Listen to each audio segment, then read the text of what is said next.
नमस्कार। आप सभी का स्वागत है हमारी यूट्यूब चैनल एक कहानी पर।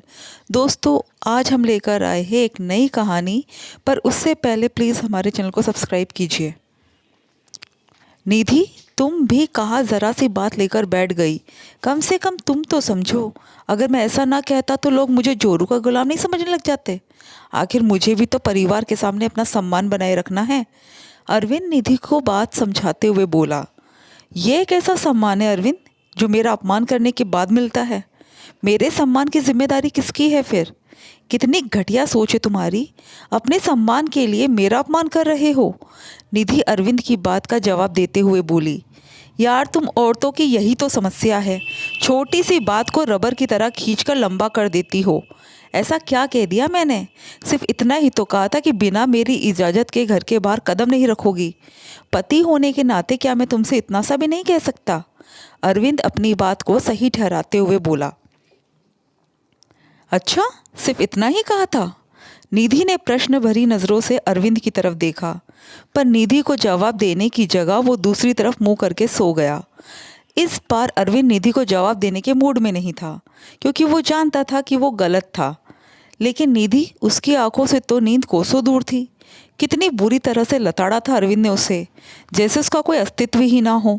अपनी माँ और बड़े भाई के सामने अपनी टेक दिखाने के लिए किस तरह से उससे बात कर रहा था। एक पल नहीं लगाया वो कहने में कि अगर बाहर कदम भी रखा तो तुम्हारी टांगे तोड़कर रख दूंगा। भला कोई इस तरह से अपनी पत्नी की बात करता है? अब समझ में आ रहा था कि इस घर में उसकी जेठानी जानकी क्यों दबी दबी सी रहती है। बात सिर्फ इतनी सी थी कि शाम को जेठानी जानकी और निधि रसोई में काम कर रही थी। उस समय जानकी की 3 साल की बेटी राशि बाहर बरामदे में खेल रही थी। सासू माँ भी वही बैठकर अपनी आस पड़ोस की महिला मंडली के साथ पंचायत कर रही थी। अचानक खेलते खेलते राशि बरामदे में बनी हुई सीढ़ियों पर से नीचे गिर गई। हालांकि सीढ़ी तो दो ही थी, लेकिन नीचे रखे गमले से उसका सिर टकरा गया और उसके सिर पर चोट लग गई। इस कारण राशि जोर जोर से रोने लगी, लेकिन सासू माँ से ये भी नहीं हुआ कि जाकर उस बच्ची को उठा तो ले। जब तक जानकी दौड़कर बाहर आई तो देखा कि राशि के सिर से खून बहने लगा है। ये देखकर जानकी ने अपने पल्लू से उसके सिर को दबाया ताकि खून बहना बंद हो। तब तक निधि भी बाहर आ गई, लेकिन तभी सासू माँ बोली, अरे कुछ नहीं हुआ है, जो दोनों की दोनों काम छोड़कर बाहर आ गई। ये देखकर जानकी तो कुछ ना बोली, पर उसकी आंखों में आते आंसू बहुत कुछ बोल गए। ये निधि से बर्दाश्त नहीं हुआ। वो तो शुरू से ही बागी स्वभाव की रही थी। वो बोली, अम्मा जी, राशि को कितनी चोट लगी है, देखिए खून भी बह रहा है, उसे अस्पताल ले जाना पड़ेगा। अरे कुछ ना हुआ है इसे, लड़की जात है, इस छोटी मोटी चोट से कुछ नहीं होता। लड़कियां तो पल जाती है, थोड़ा सा नारियल का तेल लगा दे सब सही हो जाएगा। कहकर अम्मा जी अपनी महिला मंडली से फिर बातें करने लगी। लेकिन निधि से बर्दाश्त नहीं हुआ कि अपनी ही पोती को रोता देखकर उनका दिल भी नहीं पसीज रहा, जबकि उसका खून तो रुकने का नाम नहीं ले रहा था, और ये तो सिर की चोट अलग थी। वो आनन फानन में अंदर कमरे में गई, अपनी अलमारी से कुछ पैसे निकाले और बाहर आकर जानकी की गोद से राशि को ले लिया और पैदल ही नुक्कड़ की तरफ रवाना हो गई। नुक्कड़ पर पहुंचकर वहां से ऑटो कर राशि को अस्पताल लेकर गई और उसकी मरहम पट्टी करवाई। लेकिन इधर सासू माँ गुस्से से भर चुकी थी। उन्हें बिल्कुल अच्छा नहीं लगा कि उनकी सखियों के सामने उनकी बहू ने उनकी बात काट दी और अपनी मनमानी करती हुई घर के बाहर निकल गई। जब तक निधि राशि को का इलाज करवा कर वापस आई, तब तक अरविंद और उसके बड़े भैया सुरेंद्र घर आ चुके थे और सासू माँ ने उन्हें हर बात नमक मिर्च मसाले के साथ परोसी थी। जैसे ही निधि राशि को लेकर घर में घुसी, वैसे ही अरविंद ने उस पर चिल्लाना शुरू कर दिया। तुम्हारी हिम्मत कैसे हुई अम्मा की इजाज़त के बगैर घर के बाहर जाने की? थोड़ा सा इंतज़ार नहीं कर सकती थी, जो अकेली ही घर के बाहर निकल गई? हम लोग आ तो रहे थे घर पर। उसकी बात सुनकर निधि एक पल के लिए तो हैरान रह गई। तब तक जानकी भाभी आकर राशि को उसकी गोद से ले गई। फिर वो अरविंद से बोली, राशि के सिर में चोट लगी थी, वो दर्द के मारे तड़प रही थी। ऐसे में क्या तुम लोगों का इंतज़ार करती रहती मैं? कितना खून तो बह चुका था उसका। अरे तो थोड़ी देर में कुछ ना होता उसे, जो मेरे मना करने के बावजूद भी घर के बाहर निकल गई। इतनी औरतों के सामने बेइज्जती कर दी मेरी। क्या सोच रही होगी वो लोग कि मेरी बहू तो मेरी सुनती ही नहीं है। सासू माँ बीच में बोली, आपको लोगों के सामने अपनी इज्जत की पड़ी है।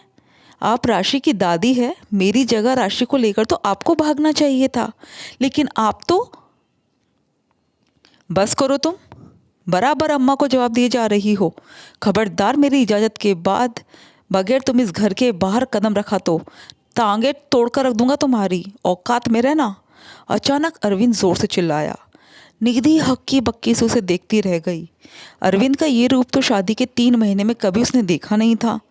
मानती थी कि ये परिवार रूढ़िवादी था। सासू माँ को पोती पसंद नहीं थी क्योंकि वो घर में पहला बच्चा पोता ही चाहती थी, इसलिए कभी राशि से उनका खास लगाव नहीं रहा। पर इस तरह की भाषा भी ये परिवार के लोग बोलते हैं, उसे तो यकीन नहीं हो रहा था। अब खड़ी खड़ी देख क्या रही है, जाओ अंदर, अरविंद दोबारा चिल्लाकर बोला। निधि को कुछ नहीं सूझा तो वो चुपचाप अंदर आ गई। सासू माँ ने इसे अपनी जीत समझी और तन कर सोफे पर बैठ गई। अब निधि ने इस बारे में अरविंद से कमरे में बात की तो अरविंद का जवाब सुनकर वो हैरान रह गई। मतलब उसका अपमान करके अरविंद को घर में बड़ा सम्मान मिल रहा था। खैर सोचते सोचते काफ़ी देर बाद निधि की नींद लग गई। अब रात भर ढंग से सोई नहीं थी तो सुबह कहाँ से जल्दी उठती। सुबह उठने में उसे देर हो गई। बस इस बात को सासू माँ ने पकड़ लिया और ज़ोर ज़ोर से चिल्लाने लगी। उनकी आवाज़ सुनकर अरविंद हड़बड़ा कर उठा।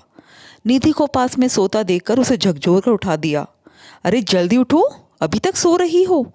निधि हड़बड़ा कर उठी और फटाफट कमरे के बाहर निकली। उसे देखते ही सासू माँ बोली, देखा कैसे जानबूझकर आज महारानी उठी नहीं। घर में तो नौकर चाकर लगे हैं ना, जो आकर घर का काम कर जाएंगे। भला ये बहुओं के ससुराल में रहने के लक्षण हैं।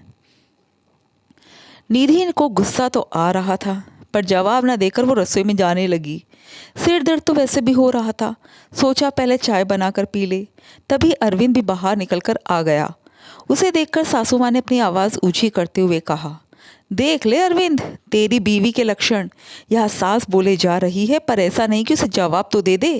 मुंह उठाकर सीधे रसोई की तरफ चल दी। अरे मुझसे बात नहीं करना चाहती तो साफ साफ कह दे। सासू माँ की बात सुनकर अरविंद गुस्से से निधि से बोला, अम्मा तुमसे कुछ बोले जा रही है, तुम जवाब क्यों नहीं दे रही हो। अम्मा को जवाब दे दोगी तो घिस नहीं जाओगी। कल जब मैंने जवाब दिया था तब भी आप बोल रहे थे कि जवाब पर जवाब दिए जा रही है, और आज मैं चुप हूँ तो भी समस्या है। आखिर मैं करूँ तो करूँ क्या, निधि ने कहा। उसकी बात सुनकर अरविंद गुस्से में चिल्लाकर बोला, बस करो तुम, ज़्यादा जबान चला रही हो। अगर एक शब्द भी बोला ना तो तुम्हारा मुंह तोड़। चुप करो तुम, पत्नी हूँ तुम्हारी, कोई गुलाम नहीं हूँ जो इतनी बदतमीजी से मुझसे बात कर रहे हो। निधि की इस जवाब से अरविंद हक्का बक्का रह गया। वही सासू माँ बोली, हे भगवान, अपने पति तक से जबान लड़ा रही है। तेरी यही हैसियत है तेरी बीवी के सामने, जो सबके सामने तुझे जवाब पे जवाब दे रही है। सासू माँ अरविंद को सुनाते हुए बोली। अब अरविंद निधि से बोला, तुम पत्नी हो मेरी, मेरे सम्मान की जिम्मेदारी तुम्हारी है। तुम इस तरह से सबके सामने मेरा अपमान कैसे कर सकती हो। अच्छा, तुम सबके सामने मुझे बेइज्जत करते रहो, अपने सम्मान के लिए मेरा अपमान करते रहो, और मुझसे उम्मीद करते हो कि मैं सबके सामने गूंगी गुड़िया बनकर तुम्हारी इज्जत बनाए रखूं। इज्जत दोगे तो इज्जत मिलेगी, वरना जिस तरह की भाषा तुम बोलते हो वो भाषा मुझे भी बोलनी आती है। निधि के इस जवाब से सब लोग हैरान रह गए। हालांकि उसके बाद अरविंद की हिम्मत नहीं हुई कुछ कहने की, क्योंकि निधि बराबर जवाब दे रही थी। उसके बाद निधि को तेज़ ज़बान वाली बहू, बदतमीज़ बहू, कई तरह के नामों से नवाजा गया। पर क्या फ़र्क पड़ता है, कभी कभी अपनी इज्जत के लिए बेशर्म तो होना ही पड़ता है। दोस्तों, आपको कहानी कैसे लगी कमेंट करके ज़रूर बताइएगा, और हमारे चैनल को सब्सक्राइब ज़रूर कीजिएगा। Thank you.